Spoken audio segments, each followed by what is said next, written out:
Hello friends, and welcome back to Random Hearts. Today we want to share with you one of our 2 storage closets in our house and how we utilize and organize it to serve our home the best it can.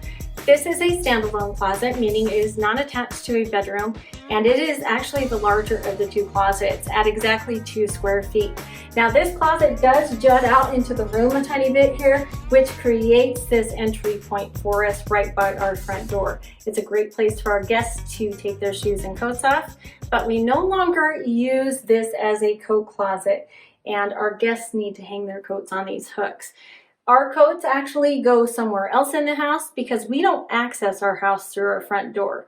We access through our garage. And so we have solutions in our garage for our own personal coats and shoes, and we'll share that with you in a later video. But for now, let's talk about what this closet is doing, because when you have limited space, every square inch needs to be usable. So let's get into it. So this is our coat closet turned utility closet. And I think I want to talk to you about this shelving to begin with. This is a ventilated shelving that we put in about 16 years ago. I believe it is closet made, but it's hard for me to remember. This is adjustable, so we have actually had this in several configurations over the last 16 years, and we actually just changed the configuration in here a couple weeks ago when we added our Dyson vacuum.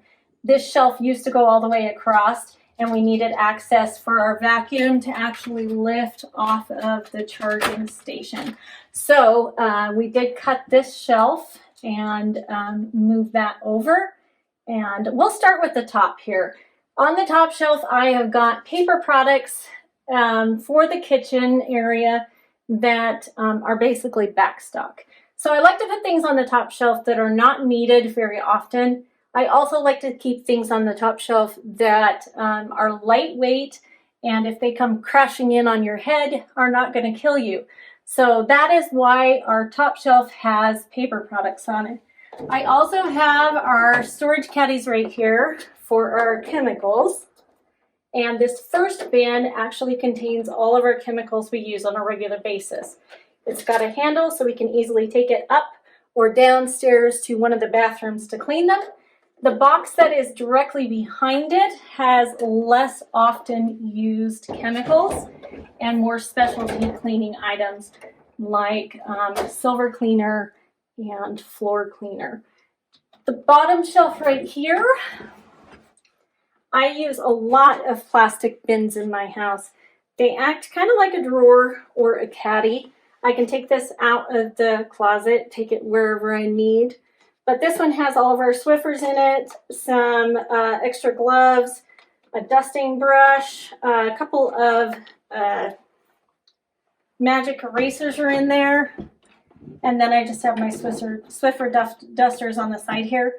The next bin down is kind of an overkill bin, but I already had this bin, so it's nice to utilize what you already have. But this just contains all of our cleaning cloths, rags, microfiber, all of that is in there. And again, in a bin, so it can easily be pulled out if I need to. Same thing, another bin. But this one contains all of our vacuum parts. And then as we go to the floor, we have our distilled water, which we use in several appliances in our house. And I do keep a backstock on that because it has been a difficult item to get a hold of lately. So when I do find it, I actually pick up a couple. So I'm going to switch spots with my husband real quick here, and we'll show you what's on the other side of the closet.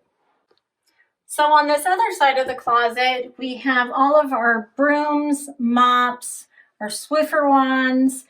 We actually have a bucket down at the bottom that we use for a mop bucket, but it does dual purpose because when the mop is actually used, it is usually wet when it is hanging in here. So it will catch any drips so it doesn't mess up our floor.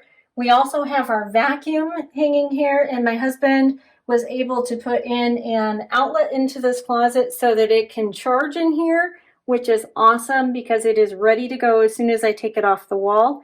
The other thing that I do is I do store my rubber gloves in here, and I have found that I get a lot of water or moisture inside my glove. So I will put in a half of a paper towel tube into each glove and pin it up here. That opens up the glove enough so that it can air dry, but it still doesn't have to be turned inside out.